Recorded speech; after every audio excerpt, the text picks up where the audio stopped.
This is Kelly Roach, and you are listening to the Success is a Choice podcast with Jamy Bechler. Now let's get down to business. Providing insights to help you grow your business, improve yourself, and add value to those around you. You're listening to the Success is a Choice podcast, where you get a peek into the lives of industry leaders as they share their stories with you.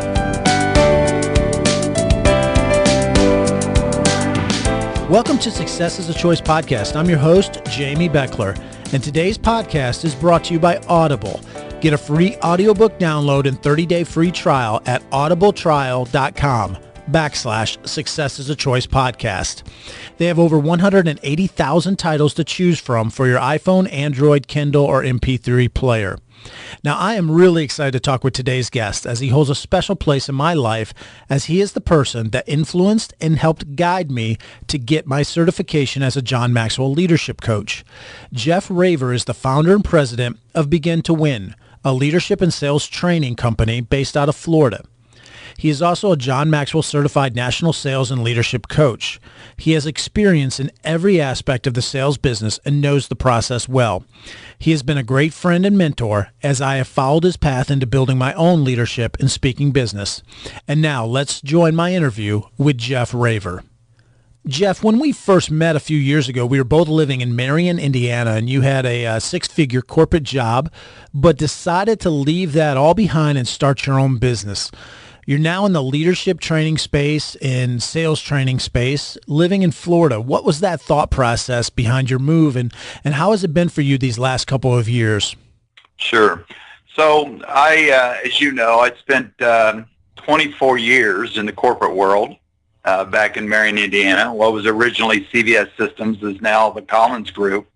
And 22 years of that, I was Vice President of Sales and Marketing and Director of Training, and got a lot of great experience there.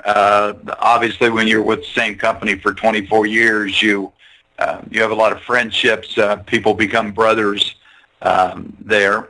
The last 2 years of that, I was asked to run. We opened a retail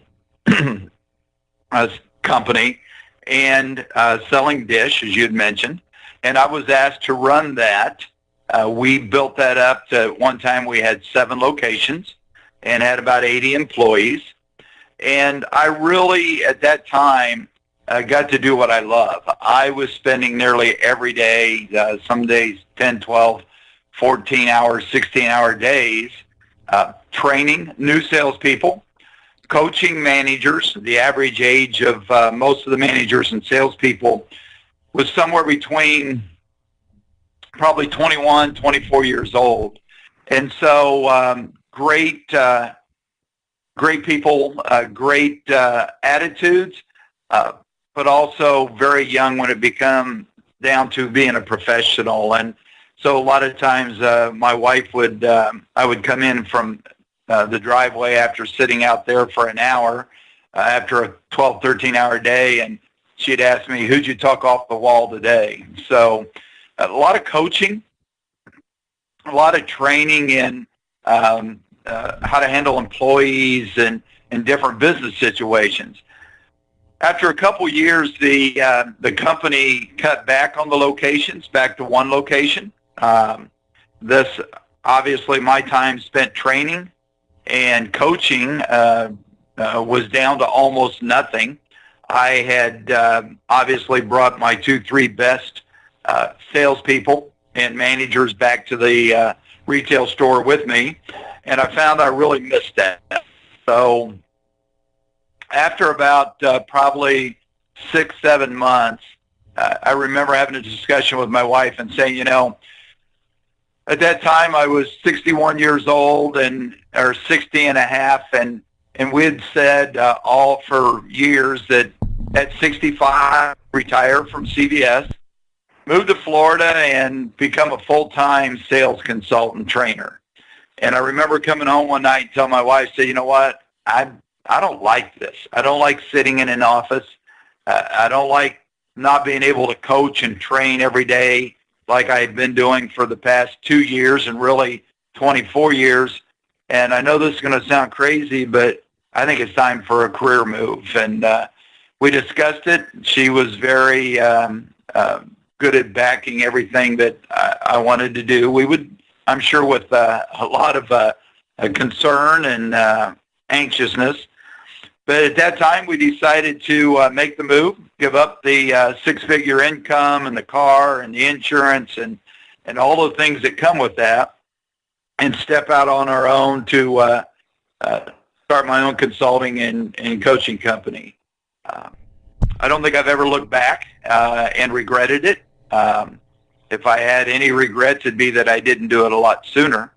And today, we live in Florida and live in paradise. Love what I do. I get to coach and mentor and train nearly every day. Get to travel the country and speak, and I'm loving every minute of it. Well, when you're not traveling and speaking and working with companies, you have a great little office there in Florida, right on the beach. You talk to companies when you're on the beach. That's a nice little lifestyle. I do. So I'm actually about 5 miles from the beach. I have an office here in the home, and what I didn't realize when I started, I really thought I would be traveling all the time, and I did pretty much the first 8-9 months of the business. Today, I do almost everything virtually. So just as we're speaking here, I'm in Florida and you're in Ohio.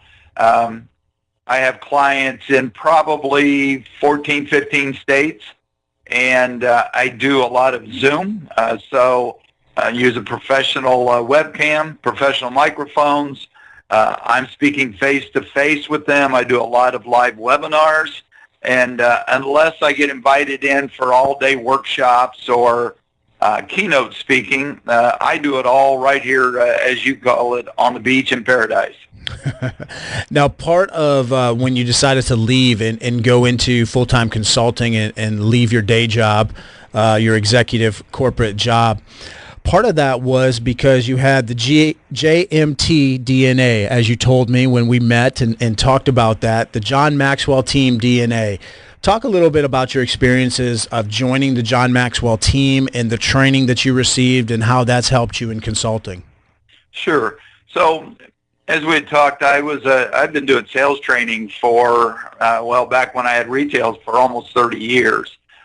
And so as I looked at branching out and consulting, I looked at add something to the sales training, and leadership was something I felt very strongly about. I was fortunate enough to have over 20 years of working for a great leader. I'd also saw some not so great leaders. And so with that, I wanted to get into leadership training and consulting. And as I looked into different programs, the John Maxwell certification stood out to me.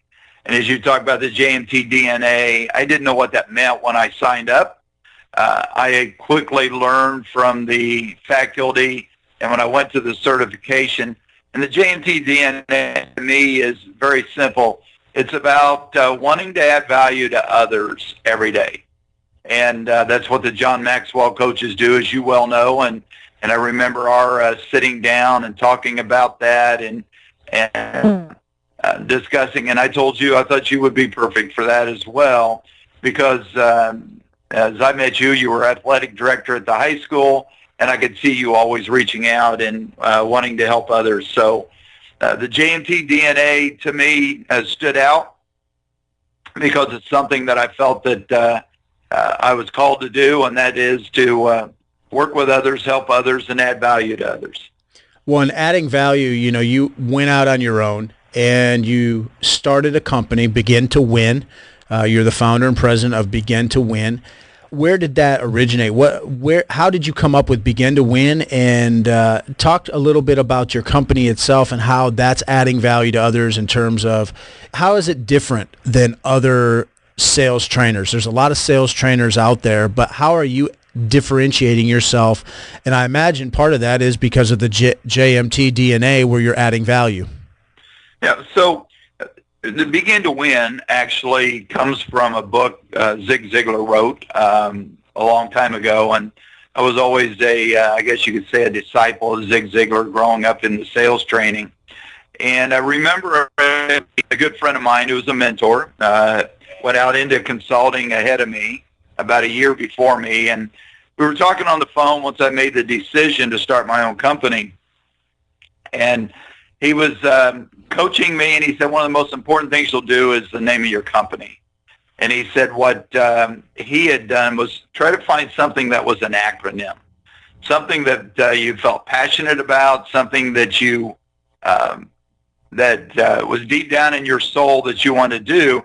He said, now, Jeff, he said, I'll give you a bunch of pointers, but ideas, but he said it took me about 90 days. I remember listening to that, writing some things down on a pad sitting at my desk, and calling him back an hour later and said, I've got it. And he said, you got what? I said, I got my name. Begin to win, and begin to me stands for be everything God intended now. I was at a time, obviously, of getting ready to switch careers, move, make some major things, and that really hit me. It was time to begin everything God intended now, and I felt like God intended for me to do this. God intended for me to move to Florida. God intended for me to start helping others and trying to add value to them.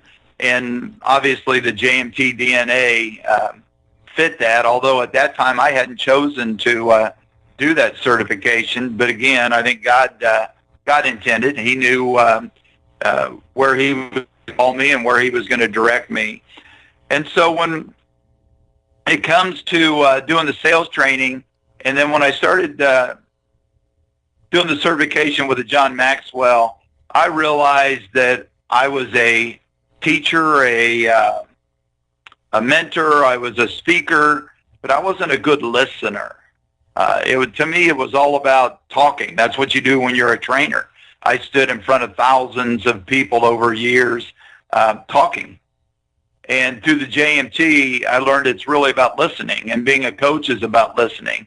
Being a good consultant is listening. And so after 24 years of thinking I had the sales training figured out, I realized that it's not about telling people what to do. It's about listening and figuring out what their needs are, and then helping them find the solutions for that. So I've kind of weaved that into my sales training. Not kind of. I have absolutely changed my sales training to where I spend a lot of time mentoring, a lot of time role-playing, a lot of time consulting, and getting those that I'm involved in finding out what it is they want to do, and then coming up with a program to help them accomplish that. Now, is there a segment of the population or industries that you specialize in, or are your systems good for just about anybody that makes sales? Good question, and I would say anybody in business makes sales. So it's interesting when I look at the group of people that clients today. I have a manufacturing plant that I am in consulting and doing leadership training with, and executive training with the president of the company and the executive vice president. I have a credit union that I'm training with their leadership team, and we don't call it sales training, we call it connecting training with their tellers and staff. I have a construction company that I do business. I have an installation company that I do as I have 2 telcos, and I just signed a contract with a Fortune 500 company to both train their national field reps as well as a beta program training 10 of their top retailers nationally in sales. So a very diverse group that when I look at it, I'm not really tied to any one industry. Now, you said something there interesting that piqued my attention more than the others, because my wife has worked in banks for a number of years, and you talked about, instead of talking about sales or in your teller training, you talk about connection training. You know, a lot of bank tellers, they have to sell credit cards or they have to sell something, but they're probably not prepared to do that. How is your connection training? How do you approach that with that credit union or the banks differently than most bank managers would approach it, or most sales trainers would approach it? Well, I remember I had a friend, I was reaching out that I was coming back from Florida, and this is a little over a year ago, that I would be in Indiana for 2 weeks and looking for opportunities to speak either on leadership or sales. And a friend of mine reached out to me, who was an HR person at local credit union, and said, Jeff, I'm not sure if your fit works with us. We're looking at doing sales training, but our tellers hate the word sales. And so long story short, I reached out to a good friend of mine, a mentor who was 30 years. He was retired down here from Indiana, a retired president of a bank. And I said, look, here's what they're asking me to do, but I do sales training, but they said they don't like the word sales. And he said, Jeff, you get that word from your vocabulary and training with them. He said if they wanted to be salespeople, these tellers and people at the credit union would be in insurance or cars or realtors. He said, so you got to figure out something to replace that word sales if you're going to be successful and you're going to be able to touch them. And so I remember thinking, and I was reading the book, John Maxwell book, Everyone Communicates and Few Connect, and it hit me. So if I can talk to them about connecting with their members versus selling, maybe that's the way to go. And I worked my way through that, and I remember going into my sales training PowerPoint and literally using the replace option in the software and replacing the word sales with connecting. And it literally, I believe out of like, I don't say 60, 70 different instances that I'd used that word, I had to change one sentence that it didn't make sense. And so it became connecting, and that contract has been, with that client has been very good, hopefully both ways. I train them monthly and then do 2 half-day workshops a year, and we are starting our 2nd year in that, and it's all about connecting. It's easier to get them to understand, just connect with the members, find out what their needs are. They'll tell you if you've connected with them, and then offer solutions that the credit union has that will benefit them. And so I've actually used the word connecting now in all of my sales trainings versus selling. Which makes sense because, and you said something previously where you said everybody is in sales. So everybody is doing some kind of selling, and that's probably true. You know, no matter what your occupation is, you're always selling something. You're either selling yourself, you're selling a product, a service, but you are selling something to somebody, and I love how you've taken that and made it more connecting, because you're right, most salespeople, or I shouldn't say most salespeople, but salespeople get the reputation of being talkers, and they only talk and they don't connect and they don't listen, and a lot of times people will buy from those that they know, like, and trust, and it's hard to know, like, and trust someone if they're always talking. And as you know, John Maxwell kind of coined the phrase, it's the first time I'd ever heard it, about listening to learn. And to connect, we have to listen to learn. And I look back at my sales training for the first 24 years. I didn't talk about listening to learn. I talked about you hear the customer say this, and we have this response already pre-programmed in our mind, and that's how we trained salespeople how to respond. And what happens was we never actually heard the customer. So as soon as the customer says this, our mind said, okay, this is what I'm going to come back with.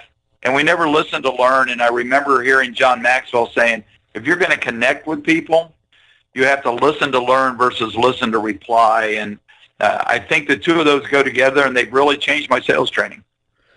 Well, that seems logical, and that seems like a mistake that a lot of people make. What are some other mistakes or something that you see out there that leaders or just anybody in general make that maybe derail their opportunities for success, that kind of shoot themselves in the foot?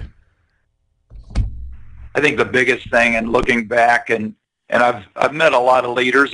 I've got to work with a lot of companies, probably hundreds of companies, small entrepreneur companies when I was at CVS, and then in the clients since then and trade shows. And I think the biggest factor I see is that people think their titles make them leaders. Titles don't make anyone a leader. Titles may make you the boss. Titles may make you a manager. But if someone believes that their title makes them a leader, they're hugely mistaken, and they're going to struggle trying to lead an organization with that belief. We'll return to our interview with Jeff Raver in just a moment. Jeff and I are both John Maxwell certified leadership coaches. We both think the world of John Maxwell. He has written more than 100 books, and now our friends at Audible are offering our listeners a chance to download a free John Maxwell audiobook when you visit the website audibletrial.com/Success is a Choice podcast. You should be able to find a book that suits your interests from their collection of more than 180,000 titles. Once again, that address is audibletrial.com/Success is a Choice podcast. And now back to our interview with Jeff Raver. Well, what are some factors or habits that you think you've picked up along the way or developed along the way that not only helps you be a very successful corporate executive, but that has also helped you in going out on your own and building a business from scratch? I think the biggest thing, I've always been a person that looked at change as an opportunity for improvement. I've always been in the CVS world. I was the one that every time we'd bring on a new product or a new line or a new service, I was the new customer development. I kind of dove in and made all the relationships and figured out the processes and then handed it off to, our sales team to do it. I've always been one that's never feared change. To me, I've seen people just totally handicapped by the thought of change. And that's never been something that bothered me. And that's, I think, really helped me as I've gone down this road the past 24 years. I guess I could go back much further than that. I worked in a factory for 10 years out of high school, and then the factory closed. I had to make a major change. Went to school to get a degree in electronics. That was a major change. Then started my own retail and repair business. That was a major change. Then went to work at CVS. That was a major change. I probably held almost every corporate title they had, from branch manager, national director of sales, vice president of consumer electronics sales, vice president of sales, vice president of marketing, director of training, and finally the vice president of American Wireless. Every one of those, every 2-3 years, it seemed like I was going through major change there. And then that kind of prepared me for what I've done here in the last 2.5 years of moving and starting my own business. And so I would say probably the trait that's helped me the most is being able to accept change and look at it as an opportunity. And then I've been very blessed along with that to have a wife that's just kind of always gone along with it. We'll discuss it, but she's always been my largest, helper. She's been my biggest supporter. She has stood behind me in whatever we do, and I look back and there's times she had to be scared to death. But she's been a big supporter, and then I've had other mentors who, along the way, that I knew I could pick up the phone or ask them to meet me for a cup of coffee and talk things through that have been there, some of them for over 30 years. So I've been very fortunate in that way. What are some things that you wish you knew or wish you had done differently, let's say just in the last couple years, not from your corporate job necessarily, but starting your own business? Because some of our listeners they have their own business, they're entrepreneurs. What kind of advice or what would you have done differently if you could get in that time machine and go back a couple years starting your own business? I think the biggest thing when I look back is the fact that I think I took on 3 major changes all at once, with the change of the career, the move to Florida, and the John Maxwell leadership certification, because I came from the training world. all three at the same time, I was not prepared, I think mentally, maybe physically, and probably not financially to do all three of those at the same time. That wasn't easy. I think I struggled through that, and if I look back, I probably would have planned much better. I probably would have taken it in steps instead of doing all three at the same time. Again, not being having a fear of change there probably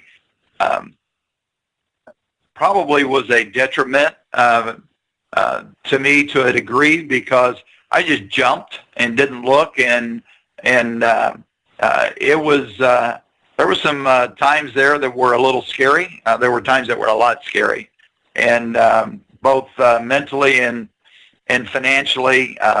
In hindsight, wouldn't have changed a thing probably, other than maybe staying them a few months apart. What do you do now to ensure that you're intentionally growing and developing as a leader? You're always giving as a consultant or when you're offering your services, but what are you doing to intentionally grow? Read a lot of books. And I say read books, that's probably, I should say listen to books. I've never been a book reader. My attention deficit is kicks in when I'm reading books, but I love listening to books. So if I'm mowing the yard, I'm listening to books. If I'm driving and I get a lot of road time, I'm listening to books. And John Maxwell, Zig Ziglar, Les Brown, Michael Gerber. I could go on, but always trying to feed my mind, always believing that there's something else I can learn, always growing, listening to a podcast, great podcasts like yours. I've got a couple others that I follow, reading blogs, and just trying to stay in touch with what I can do to make me better so that I can add more value to others. Well, let's go ahead and give some shout outs to some of those things, because a lot of our listeners do like podcasts or they like books. So what are some of those books or podcasts by name that you would definitely recommend or that you're currently consuming? I would say there's 2 or 3 books that probably have made more impact on me than anything else. Early on, See You at the Top by Zig Ziglar. I have read the book probably 4 or 5 times. I have listened, literally had the cassette tapes. I think I still do someplace put up over and over and over again. That is all about positive thinking, and that has probably made the biggest change in my life 20-some years ago. The John Maxwell series of books, probably the book that made the biggest change in my life and impact other than the Bible is Intentional Living. I'll never forget being at certification in Orlando, Florida, and hearing John Maxwell talk about his new book out. And when he said it may be the most influential book he's ever written, and describing that intentional living is about action. He said he believed that most people have good intent, but that's only a thought. We get up every day with good intent, but intentional living is about taking action every day, and that's made a huge impact on me. I like to think things through, but then I jump in. I take action, and that comes from intentional living. Probably one of the books that's helped me the most in my executive coaching and my business itself, and helping businesses is Michael Gerber's E-Myth. It's a book written 30-some years ago and talks about why 95% of most businesses fail.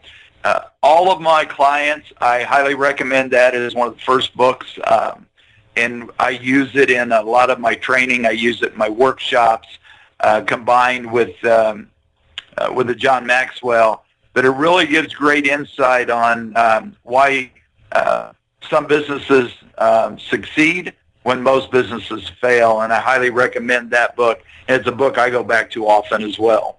Who would be somebody that you would like to meet or get to know that you don't currently already know? That's a tough one. I've thought a lot about that. I'd like to meet Les Brown. I love his story. I love to hear him speak. There's a lot of motivational speakers out there, and so following his blogs, following him on LinkedIn and Facebook and YouTube. I just like to meet him and be able to sit down for an hour or so and really get to know him, to connect versus just. What is one of your favorite quotes or mantras that you kind of live by? So again, going back to Zig Ziglar, one that I heard probably 28 years ago that I've always kind of tried to coin is, get everything in life you want, you have to help enough other people get what they want. I remember the first time I heard that, and I thought, wow, it's not about me. It's about others. And then the second one would be, and I've adopted this as my mission statement. I heard John Maxwell talk about the fact that I want to make a difference, doing something that makes a difference with people who want to make a difference at a time that makes a difference. And I added one sentence to the end of that and made it my mission statement. I believe that time is now. I want to make a difference, and I think that goes right hand in hand with Zig Ziglar's, to get everything in life you want, you got to help enough other people get what they want.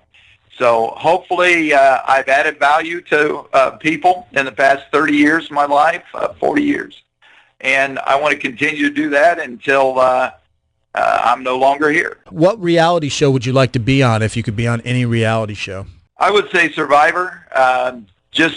I really don't like the show, but I like the interaction. I like to see how people try to influence. I see them go in there and try to be a boss, thinking they're going to be a leader. Bosses get kicked off the island faster than anyone else. I think that would be a great show for people who don't know the difference between leadership and being a boss to watch. Bosses don't make it very long on the island.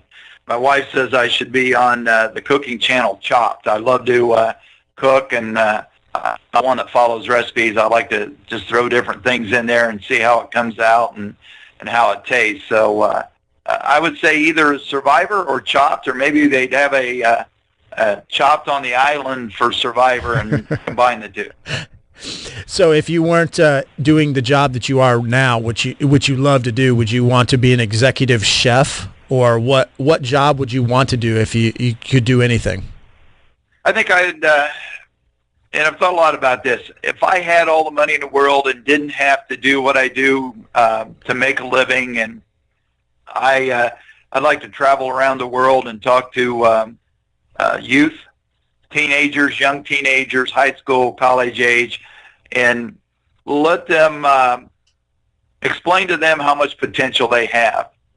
We don't use most of our potential, and get them to see how much untapped potential they have, and to understand that is our self-imposed limitations that hold us back. I love youth. I believe in our youth. I don't believe they're the leaders of tomorrow. They're the leaders of today. And I would just love to get that message across to as many as possible, that the potential we have inside us is so great, and that the difference between top performers and the average people are those that understand the potential, go after that potential, and then dismiss their self-imposed limitations. They don't let those limitations hold them back. And I just love to travel the world and talk to youth and get them to see that. Where can people connect with you or learn more about you or your services? I have a website, begintowinnow.com. On LinkedIn as Jeff Raver. I do most of my blogging on LinkedIn, and then just kind of link to it on my website. And I have a Facebook page of Begin to Win.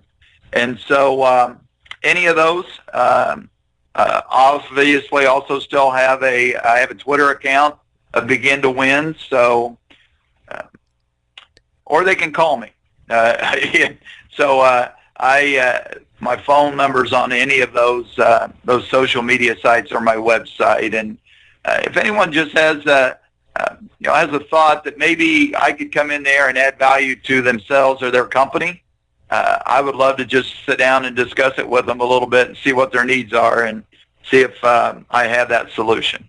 That's great, and we will make sure we put all those things in the show notes. And I would definitely encourage anybody listening to this that if they're in a company or an organization and you want to take it to another level or make it even more people focused, which can also help your bottom line too. If you want to do that, Jeff is definitely someone I would recommend. He brings a different perspective, but a perspective that will get you results as well. So, Jeff, I really appreciate you taking the time, sharing some insights. They were good insights, and I think added value to our listeners. Well, thank you, Jamy, for having me, and also thank you for doing what you do. Getting certified as a John Maxwell leadership coach was a game changer for me, and I appreciate Jeff Raver helping to guide and mentor me through that process. And if your business, organization, or team needs some help in the sales area, I definitely suggest you checking out Jeff at his website, begintowinnow.com. Thanks again for listening, and please take just a quick second, hit that little subscribe button so you don't miss out on any future episodes. Thanks a lot, and remember that success is a choice. What choice will you make today?